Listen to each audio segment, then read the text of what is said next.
A lot gets made about directorial debuts in Hollywood, and for good reason. It's always impressive when a filmmaker arrives on the scene with a bang and delivers a movie that is critically acclaimed, creative, and announces their immense talent to the world. Some of the best modern directorial debuts have come in the horror genre.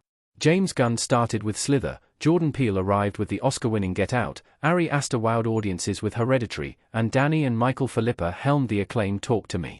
However, there's one horror debut from 2015 that really marked the launch of a new icon in horror. The Witch signaled Robert Eggers' arrival as a horror icon. Thomasin holding up a lantern in The Witch. With his movie The Witch, Robert Eggers let the world know that he was a force to be reckoned with in horror filmmaking. The Witch is set in New England in the 1630s and centers on a Puritan family that gets banished from their settlement after a religious debate. When they build a new home, things take a dark turn. One day, the eldest daughter, Thomasin, is playing with her infant little brother, only for him to disappear, and it later gets revealed that a witch has stolen him. What follows is a harrowing tale that is both thought-provoking and visually gripping. The Witch was met with widespread acclaim, including holding a very impressive 91% rating on Rotten Tomatoes. Eggers' style was heavily praised, as was the setting, the performances, and the way the slow-burning atmosphere of terror was built. It was clear that a great new name in horror had arrived. Robert Eggers has become one of the top horror filmmakers working. Count Orlok, Bill Skarsgård, sniffing the locket in Nosferatu 2024. While a great debut is always something a director wants, that does make it more difficult to live up to expectations going forward.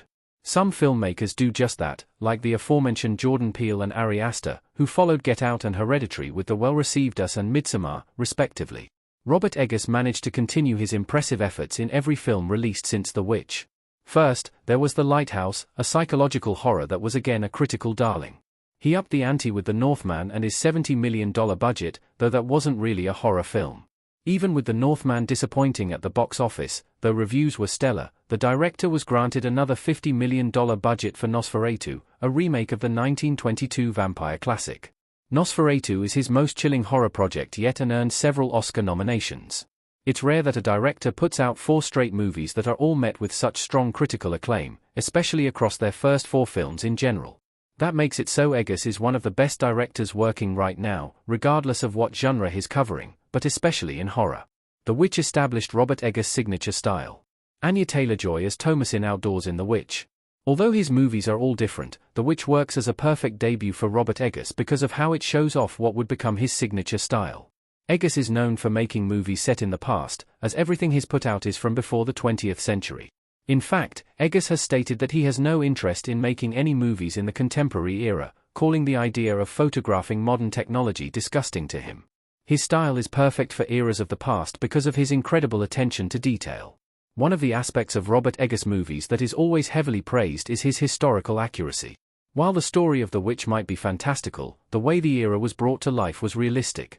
Eggers even brought in people with experience in building to the style of the era to make it as accurate as possible. This trend has continued in Eggers' later films.